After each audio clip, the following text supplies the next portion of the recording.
నమస్తే శ్రీమాత్రే నమః శ్రీ గురుభ్యో నమః. అయితే నేను ఎప్పుడూ మీ ముందుకు ఒక్కొక్క ప్రతి నెలలోనూ వచ్చే రాజయోగాలను మాత్రమే వాటితో మాత్రమే నేను మీ ముందుకొస్తాను.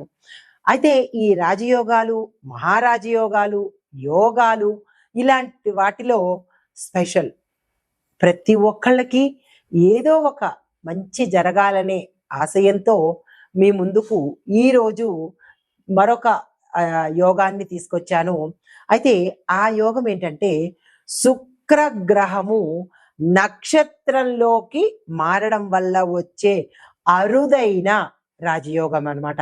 అంటే మనకి ఈ గ్రహాలు ఒక్కొక్కసారి రాసుల్లో మారుతూ ఉంటాయి, ఒక్కొక్కసారి నక్షత్రాలలో కూడా మార్పులు సంభవిస్తుంటాయి. ఈసారి శుక్రగ్రహము నక్షత్రాలలో మారిందనమాట.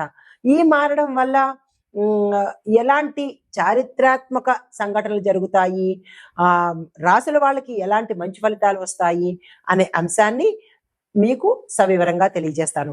అయితే ఈ శుక్రగ్రహ మార్పులు, నక్షత్ర మార్పులు ఏ సమయంలో ఏ రోజు నుంచి ఎలాంటి ఫలితాలు ఇస్తాయి అంటే కనుక జూన్ 13 నుంచి 2025 అంటే గత నెల 2025 జూన్ 13లోనే అంటే రాత్రి 9:21 శుక్రగ్రహము భరణి నక్షత్రంలోకి ప్రవేశించేసింది. అయితే ఇది ఎప్పటి వరకు ఉంటుందంటే 6 వారాల సమయం వరకు ఈ సమయము అంటే ఈ రాజయోగము ఉండబోతోంది.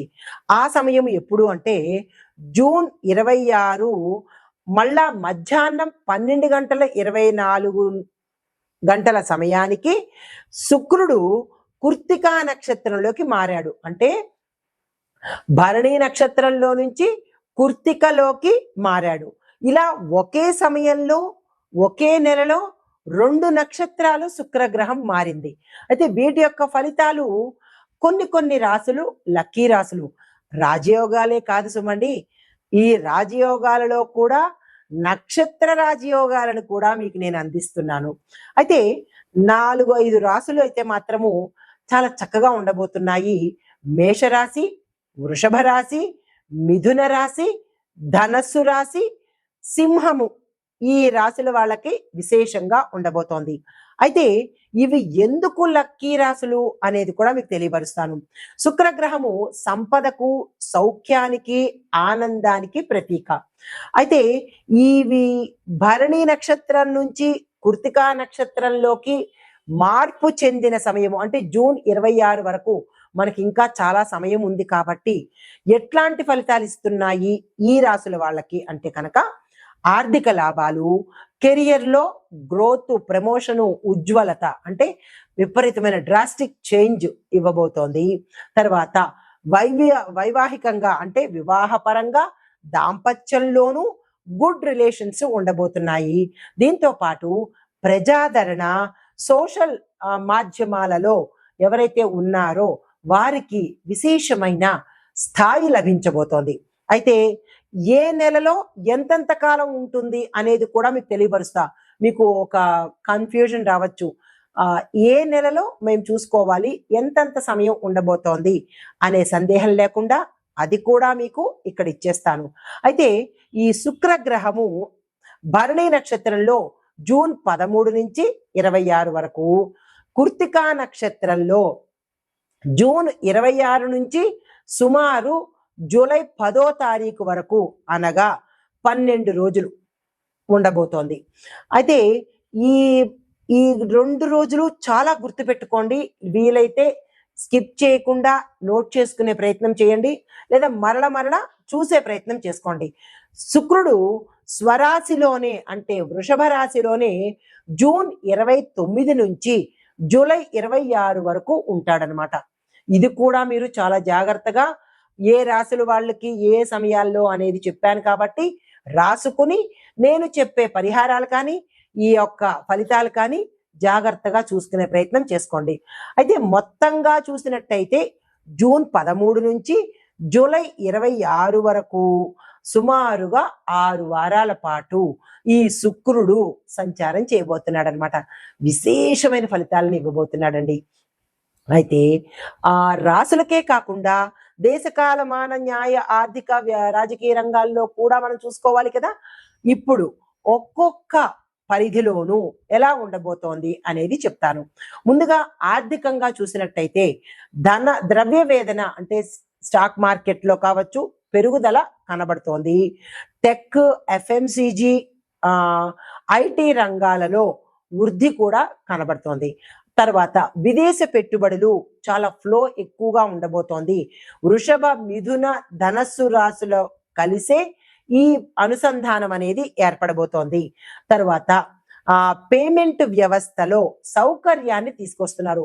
ఈ స్కాముల బారిట ప్రజలు పడకుండా ఉండడం కోసము డిజిటల్ సేవలు, ఈ కామర్స్ సేవలు అంటే చాలా మంది మనకి ఈ పేమెంట్లు, జీపేలు, ఫోన్ పేలు ఇలాంటి పేమెంట్లలో స్కామ్స్ ఎదుర్కొంటున్నారు. కాబట్టి ప్రజల కోసము మన ప్రభుత్వము కొత్త కొత్త టెక్నాలజీని మనకి అందుబాటులోకి తీసుకురాబోతోంది.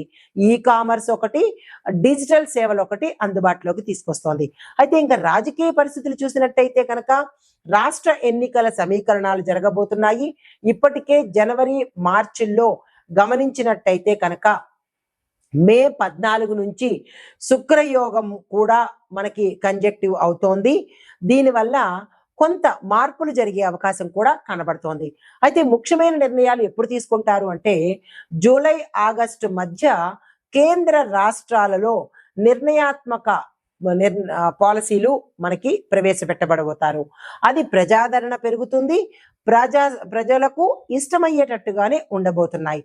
అయితే న్యాయ వ్యవస్థ ఎలా ఉంటుంది అంటే కనుక పెండింగ్ కేసులు తీర్పుకు వచ్చేటట్టుగాను కొన్ని కీలకమైన ఆధారాలతో నిర్ణయాలు ఇవ్వడం జరుగుతుంది. తర్వాత మెరుగైన పబ్లిక్ సర్వీసెస్ ని మనకి న్యాయ వ్యవస్థ ద్వారా ప్రతి ఒక్క పౌరుడికి అందుబాటులోకి వస్తాయి. తర్వాత రక్షణ విభాగం చూసినట్టయితే ఆర్మీ, పోలీసులు ఆపరేషన్స్ అనేవి కొత్తగా అంటే టెక్నాలజీ పరంగా కావచ్చు, లేదా అంటే కొంచెం పటిష్టంగా ఉండేటట్టుగా చర్యలు తీసుకోబోతున్నారు. సైబర్ సెక్యూరిటీ ఆధునికీకరణ చాలా ఫాస్ట్ గా తీసుకుంటున్నారు. ఎందుకంటే సైబర్ నేరాలు ఎక్కువగా జరుగుతున్నాయి కాబట్టి వాటిని తగ్గించి ప్రజలకు మేలు చెయ్యాలి అనే ధోరణిలో డిజిటల్ కి కొంచెం మార్పు చేర్పులు చేసి ప్రజల్ని సైబర్ నేరాలకు దూరంగా ఉంచే ప్రయత్నం మన ప్రభుత్వం తీసుకోబోతోంది. చాలా చక్కని విషయం ఇది.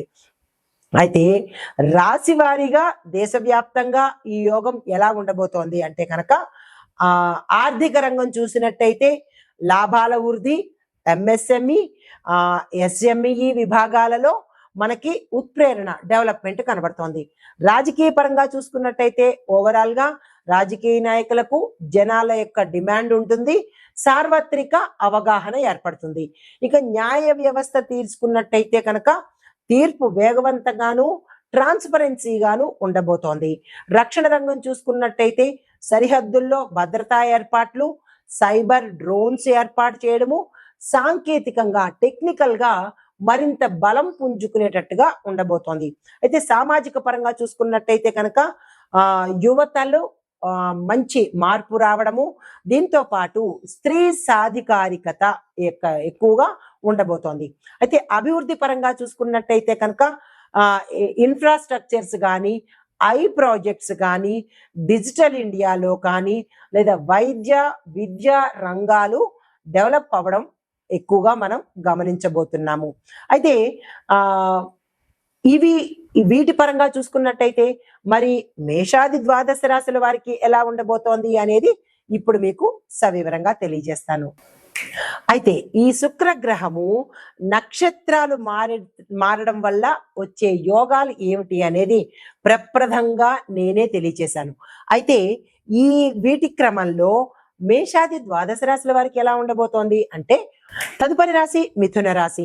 ఈ రాశి వారి యొక్క గ్రహస్థితి 12వ స్థానంలో శుక్రుడు సంచారం చేస్తున్నాడు. మరి వీటి యొక్క ఫలితము విదేశ ప్రయాణాలు, వ్యయాల మీద అంటే ఖర్చుల మీద నియంత్రణ పెట్టుకోమని చెప్తున్నాడు. కాబట్టి ఈ రెండు తప్పనిసరిగా చేసుకోండి. మీకు చెప్పదగిన మంత్రము ఓం శుక్రదేవాయ నమః. ఈ మంత్రాన్ని 108 సార్లు తప్పనిసరిగా చదువుకోండి. అయితే పరిహారంగా శుక్రవారం రోజు పాలను నివేదన చేస్తూ తెల్లని బట్టలను ధరించి పాల ప్యాకెట్లు కానీ పాలను కానీ పేదవారికి యథాశక్తి దానం చేసుకోండి. అయితే చెప్పదగిన సూచన, మీకు ఏ అంశంలోనైనా సరే జాగ్రత్తగా ఉండే ప్రయత్నం చేసుకోండి. నమస్తే. అయితే ఈ శుక్రుడు ఈ నక్షత్రం నుంచి నక్షత్రము, ఇక్కడ చాలా గమనించాలి, రాశి నుంచి రాశి కాదు, నక్షత్రం నుంచి నక్షత్రం మారినప్పుడు ఓవరాల్ గా ఎలాంటి ఫలితాలు ఉంటాయి అంటే కనుక జూన్ 13 నుంచి జూలై 26 వరకు ఉంటాడు. ఈ విషయాన్ని ప్రతి ఒక్కళ్ళు గమనించుకోండి. అయితే ఆ సమయంలో నేను ఇందాక చెప్పినట్టుగా ఏ రాశి వాళ్ళు ఏ ఏ పనులు చేసుకోవాలి అనేది చెప్పాను. ఆ సమయాన్ని అలా ఉపయోగించుకోండి. అయితే ఈ నేపథ్యంలో 6 వారాలు శుభ ప్రాయశ్చిత్త కాలం అన్నమాట. మీరు ఏదైనా తప్పులు చేసినా దాన్ని ప్రాయశ్చిత్తంగా తీసుకొని ఈ సమయంలో ప్రాయశ్చిత్తం తీసుకోండి. రెండోది, 4-5 రాశులు బాగుంటాయని చెప్పాను కదా, అది మేష, వృషభ, మిథున, ధనస్సు, సింహరాశులు చాలా చక్కగా ఉండబోతున్నాయి. ఎలా? ఆర్థికంగాను, కెరియర్ పరంగాను, కుటుంబ పరంగాను చక్కగా ఉండబోతున్నారు. అయితే ఇంకా దేశవ్యాప్తంగా ఓవరాల్ గా ఎలా ఉండబోతోంది అంటే కనుక ఆర్థిక వృద్ధి ఉంటుంది, రాజకీయంలో కొత్త చరిత్రలు రాబోతున్నాయి, న్యాయం పారదర్శకంగా ప్రతి ఒక్కళ్ళకి ప్రతి పౌరుడికి అందుబాటులోకి వస్తుంది, భద్రతలో మన దేశము టాప్ రేంజ్ లో ఉండబోతోంది. అంటే భద్రతా ఏర్పాట్లు చాలా విస్తృతంగా తీసుకోబోతున్నారు.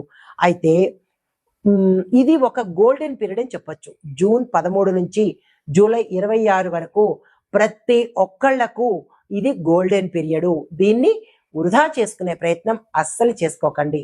నమస్తే.